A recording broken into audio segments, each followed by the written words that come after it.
Komedian Ronnie Dozer meninggal dunia di usia ke-46 pada Kamis 11 November 2021. Kabar meninggalnya Ronnie ini diunggah di akun Instagram pribadinya @dozersmile75 oleh pihak keluarga.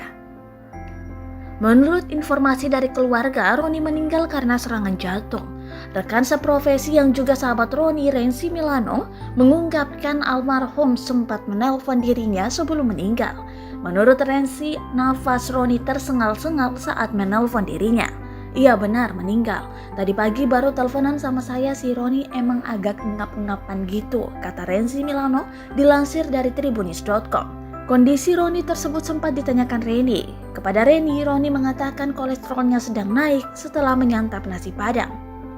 Kendati demikian, pada saat keadaan sakit, Ronnie saat itu tak ada yang menjaga.